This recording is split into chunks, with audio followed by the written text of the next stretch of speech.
vous parlez aujourd'hui de la prière. On voulait savoir de quelle prière il s'agit. Parce que lorsqu'on va à l'église, on sait qu'on va pour prier. Mais lorsqu'on va chez Maître Waka, ce n'est pas pour prier, c'est pour acheter des âmes, c'est pour chercher des solutions. De quelle prière voulez-vous nous parler? Merci, monsieur le journaliste. C'est la prière universelle. C'est cette prière-là que les pasteurs n'arrivent pas à vous enseigner.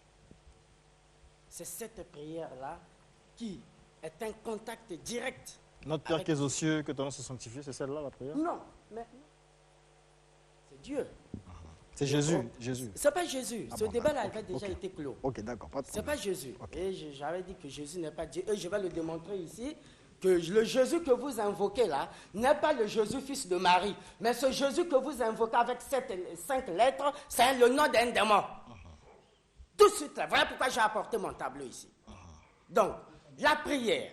C'est d'abord quoi la prière? C'est l'art de rentrer en contact avec Dieu. Mais rentrer en contact avec Dieu, comment? Mais Dieu n'est pas, celui-là que n'importe qui, n'importe quand, n'importe comment pouvait venir et appeler Dieu, Seigneur Jésus, je suis là, bon, j'ai des problèmes. Et voilà que ça ne marche pas dans vos églises. Voilà que ça ne marche pas. Et aujourd'hui, je vais vous apprendre comment atteindre Dieu. Qu'est-ce qu'on fait pour atteindre Dieu? Pour atteindre Dieu, on va passer un peu à ce petit tableau. On va passer à ce petit tableau. Juste une petite schématisation. Ah, ce sont des mathématiques ou bien? Oui, c'est des mathématiques. Spirituelles, mathématiques spirituelles. Ouais. Okay. On va quand même essayer un peu d'expliquer ici. Allez-y. Vous aviez Dieu ici. Nous avons Dieu ici, au centre. C'est lui le créateur du ciel et de la terre.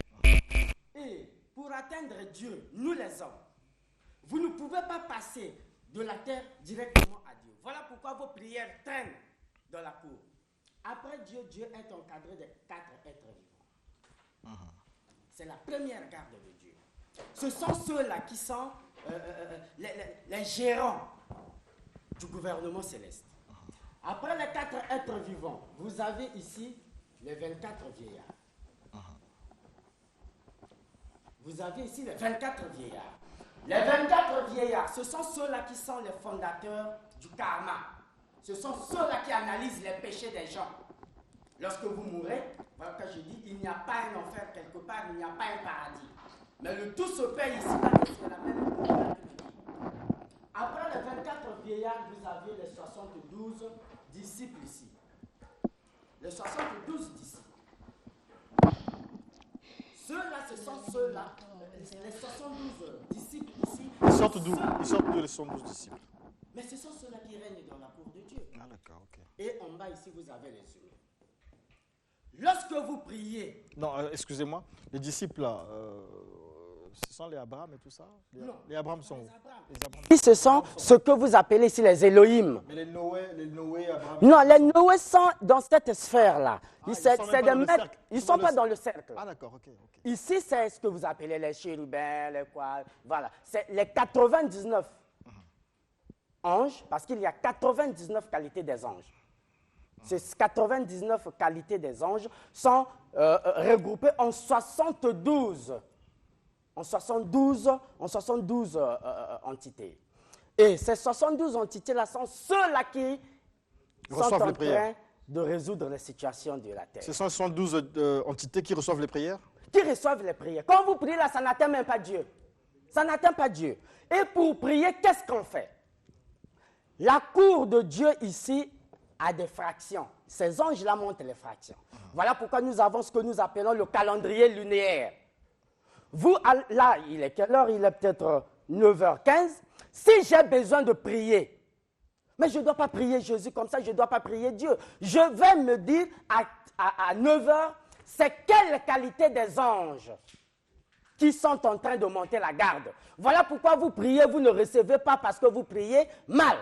Et je vais vous apprendre comment prier. Nous qui sommes ici sur la terre, lorsque vous priez, il faut d'abord savoir votre prière doit s'adresser à qui. Parce qu'aujourd'hui, si un monsieur rentre là-bas, il dit, monsieur le journaliste, on a besoin de vous. Entre vous là, qui ira? Personne. Vous allez hésiter. Donc, il faut appeler l'homme de par son nom. Et chaque ange joue un rôle. Vous ne pouvez pas appeler Saint-Michel pour venir soigner les gens, non. Lui, c'est un ange des chocs au retour, des combats. Il ne protège pas les gens. Des retours à l'envoyeur. Les chocs au retour, quand je fais des chocs au retour, j'utilise Saint-Michel. Vous voyez? Mais vous les utilisez tous les jours. Et voilà pourquoi ça ne donne pas de résultat. Parce que vous n'appelez pas ceux-là qui sont destinés à vous rendre service. Or, lorsque vous priez, il faut que vous sachiez le nom de l'ange à qui vous devriez adresser votre prière. Si je suis malade, si c'est Saint Gabriel qui est ici, je l'appelle. Et en l'appelant, ma prière doit être cadrée. Voilà pourquoi nous, dans les sciences ésotériques, lorsque nous prions, nous utilisons les figures géométriques. Le cercle, le carré, le triangle. Pourquoi? Parce qu'un maître peut arriver dans ton église, il s'assoit là, ou quelque part dans un coin, il étend sa main astrale, il peut étouffer vos prières. Les prières peuvent être étouffées. C'est ce que vous ne savez pas.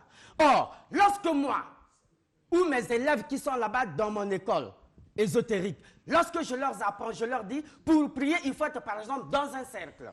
Lorsque vous faites par exemple un cercle, vous êtes à l'intérieur ici, votre prière est cadrée comme dans un tuyau. À ce moment-là, même s'il y a un mètre plus grand ou quelle que soit sa grandeur, il ne pourra pas atteindre votre prière. D'accord. Je peux faire une parenthèse quand même. On va faire une parenthèse. Lorsque vous parlez de prière, il s'agit de quoi concrètement? Est-ce que... S'adresser à Dieu ici. Oui, justement. On s'adresse comment? Par exemple, on s'adresse ici à l'ange. À Gabriel. Si je suis malade, l'ange Gabriel. Je m'adresse à Gabriel. À Gabriel. Ma prière arrive à Gabriel. C'est quel genre de prière?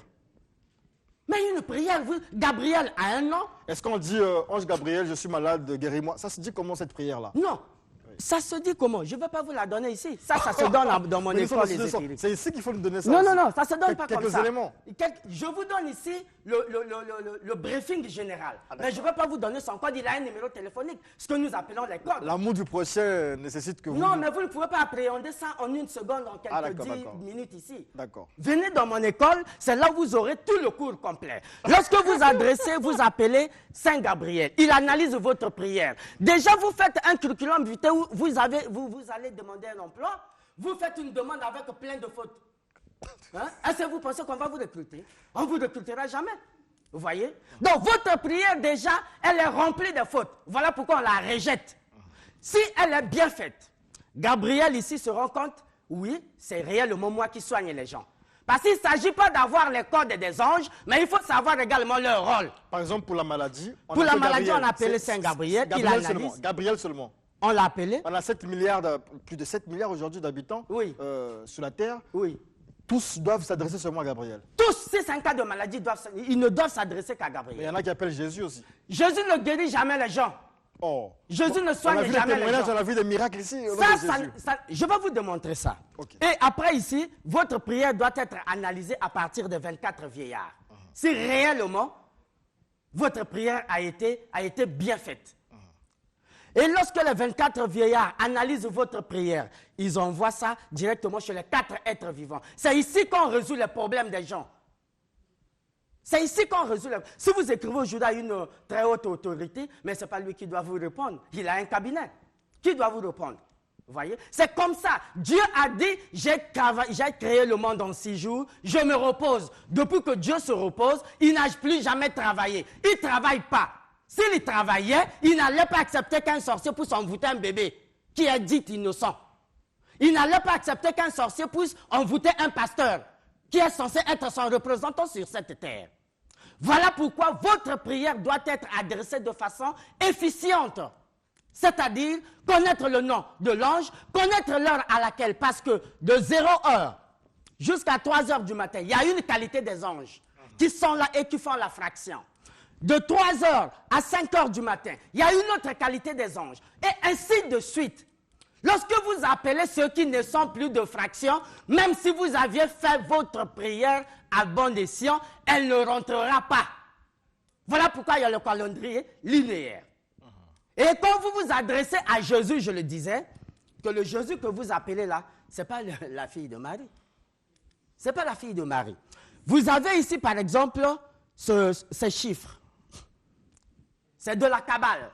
Alors, si c'est Jésus-là n'est pas le fils de Marie, c'est qui en fait? Non, Jésus là, déjà dans la Bible, il y a eu plusieurs. C'est qui sa maman? Ce que vous invoquez là, c'est un démon. Oh. Ce n'est pas le fils de Marie que vous invoquez. Oh. Je veux vous le prouver. Mais est-ce que c'est moi?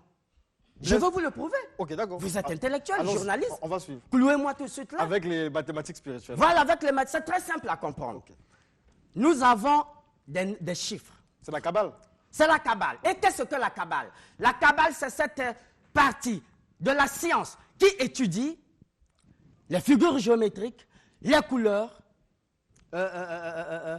les figures géométriques et tout ce qui s'ensuit.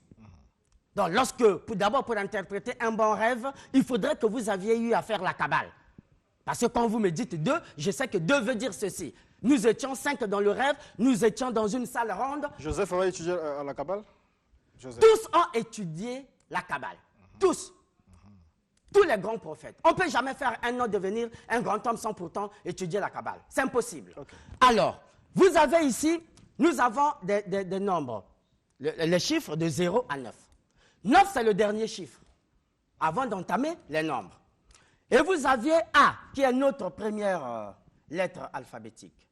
A est assimilé à 9. Il suffit seulement de prendre toutes les lettres de l'alphabet, les multiplier fois 9. 9, voilà. Donc vous avez A, c'est 1. La règle de 9, on va dire. 1 fois 9. Vous avez B, c'est 2 fois 9. Vous avez C, c'est 3 fois 9. Ainsi de suite. Et vous aviez ici J qui est 90, K 99, N 126. Et ça implique quoi en fait? Non, mais c'est la numérologie. Je vais vous démontrer. Oui, justement. Voilà. Vous aviez Jésus à 5 lettres, n'est-ce pas? Oh là là. Ça, c'est les mauvais esprits qui sont en train de toucher votre marque. Non, il y a un peu de l'eau. L'enfant a amené okay, ça. Oui, okay. je ne peux pas avoir un mauvais esprit. Okay, vous ne guérissez pas, vous n'arrivez pas à chasser les esprits parce qu'un démon ne peut pas chasser un démon. Oh, moi, je suis de Dieu, je chasse les démons. Vous êtes de Dieu? Je suis de Dieu. Je vous le demande. Eux, ils ne croient pas. Non, ils ne sont pas de Dieu parce qu'ils n'arrivent pas. Un démon ne peut pas chasser un démon. Voilà pourquoi eux, ils n'arrivent pas à chasser les démons. D'accord. Jésus. C'est 5 lettres. Vous aviez J. Ici, c'est combien? J, c'est 90. J 90, oui. 90. E, 45. 45. Plus 45. Vous avez S. S, somme à 171. Plus 171. Oui, allez-y. Vous avez S, vous avez plus 189. Plus 189. Oui. Calculez-moi ça, vous qui avez des téléphones. Vous aviez S 171, je crois. 171, oui, 171. Oh, 171. Calculez-moi ça. Ça va vous donner combien? 666. Ça est là. C'est la marque de la bête. Vous voyez? Donc le Jésus que vous invoquez là, ça est là, prenez. Il suffit seulement de multiplier la lettre, chaque lettre par 9. Et vous aurez Jésus qui est égal à Satan. Je vais bien écrire ça ici, vous allez voir. Jésus égal à Satan. Vous rejoignez un peu le pasteur Mbota. Apparemment, vous travaillez ensemble avec le pasteur Mbota. Non, on ne travaille pas ensemble. Lui, il fait ses recherches spirituelles, comment on appelle? Les recherches religieuses. Moi, je fais mes recherches spirituelles. Ok, d'accord. Ok. Nous nous joignons parce qu'avec lui, on veut réformer la Bible et l'engonger tout ce monde-là. Cette Bible-là devient caduque. C'est parce que je verrai, j'ai un WhatsApp là qu'on venait de m'envoyer des États-Unis. Il y a eu la vraie Bible de Barnabé n'est pas encore publiée. Il y a ce que l'on appelle les apocryphes. Les apocryphes sont ces livres-là qui ont bien parlé de Jésus. Donc Jésus égale Satan. Jésus égale Satan. Comment? Mais ça est là. Mais le 666, vous là-bas, vous les chrétiens, vous dites quoi? C'est pas la marque de la bête? Si on prend Satan, Jésus ne sera pas égal à Satan. Non, je ne parle pas dans le sens numérologique, oui, mais dans le sens... Pourquoi la numérologie, c'est seulement avec Jésus? Faisons la numérologie avec Satan. Je parle dans les attributs. Ah, d'accord. Dans le sens attributaire. Ah, d'accord. C'est comme si je pouvais dire, Jésus, c'est ce que je dis. Jésus que vous invoquez là n'est pas le vrai Jésus, il a son vrai nom. Si vous voulez connaître le vrai nom de Jésus que vous invoquez à l'église, venez chez moi à l'école. Bon, moi, je peux, en fait, je vais raisonner un peu par l'absurde. Ça veut dire que le vrai nom de Jésus, peut-être que c'est Satan, puisque Satan, lorsqu'on additionne, du point de vue kabbalistique, ça donne pas 66. Non, ça ne donne pas 66. Ça donne, je dis dans le sens étymologique. hein, pour faire comprendre aux gens que le Jésus que vous invoquez là, c'est comme celui qu'on a mis à la Il y croix. a combien de Jésus? Le vrai Jésus, c'est lequel? On va dire Le ça vrai comme ça. Jésus, c'est celui que moi j'invoque. C'est qui? Comment son nom, c'est quoi? Oh là là là là là, ça y est là, je ne peux pas vous le donner. Ah, mais je vous l'ai déjà vous donné cachez ici. Le Yod Hevohe. C'est le et Yeshua Hamashiach. Ah, d'accord. Le Yeshua Hamashiach, c'est le vrai nom de Vous Dieu. avez dit ça comment? Eyod? Yod Hevohe. Ça, c'est l'hébreu? Non? C'est quoi c'est? C'est quelle langue? C'est l'hébreu. C'est l'hébreu. Ok, d'accord. Ok. Le Comme vous avez Yod retenu. Hein. Hevohe. C'est le Yahvé en fait. Le Yod Hevohe. Alors, voyez? pour vous résumer, puisque le sujet, Donc. c'est la prière, pour vous résumer, ça veut dire que nous prions mal, nous adressons mal nos prières, nous ne savons pas à qui les adresser, et les prières adressées à Jésus, en fait, sont N'ont adressées, pas d'effet. sont adressées à 666. Voilà. Et c'est 666. Toutes les prières Mais qui adressées fait à les Jésus. miracles, qui fait les miracles là qu'on voit et tout ça? Il n'y a pas de miracle qu'on fait là. Mais moi, je vois des témoignages ici tous les jours. Vous y étiez. Il y a des. Oui, Non, vous il n'y a y pas longtemps, étiez. j'étais à Ouesso. J'ai vu le pasteur Moinou. Le pasteur Moinou a fait des miracles. Bon, à je vais Ouesso. vous dire- Il a guéri des malades, j'étais là. Oui. Je vais vous dire, il y a un ange que l'on appelle Métatron. C'est lui qui est le premier ministre de tous les anges. C'est celui-là qui gère les 72 disciples ici. Métatron, c'est un ange qui gère les cas des innocents. Quand vous voyez une maman avec son chapelet à l'église catholique devant la statue de Marie, elle pleure. Parfois, Dieu lui accorde certains privilèges ou bien une petite guérison. Mais ce n'est pas maman Marie, ce n'est pas la statuette là qui a apporté une solution, mais c'est Métatron. C'est Métatron qui se dit, qui vous protège parfois dans le cas des innocences. Ce n'est pas Dieu, D'accord. c'est Métatron. Merci beaucoup pour ces informations, Maître Waka. Alors, nous sommes assiégés. Il faut aller sur la page Facebook de Studio 210. Donc, vous tapez sur Facebook Studio 210 et vous verrez sur nos publications les 3 numéros de Maître Waka. Nous sommes dérangés tous les jours. Les gens veulent avoir le numéro de Maître Waka. Bon, moi, je reprends au 04 404 63 32, 04 404 63 32 et au 05 533 09 15 et 05 533 09 15. J'étais à Pointe-Noire, j'ai ouvert l'école de Pointe-Noire et là, j'informe les amis de Ouesso que j'arrive à Ouesso, je crois le samedi.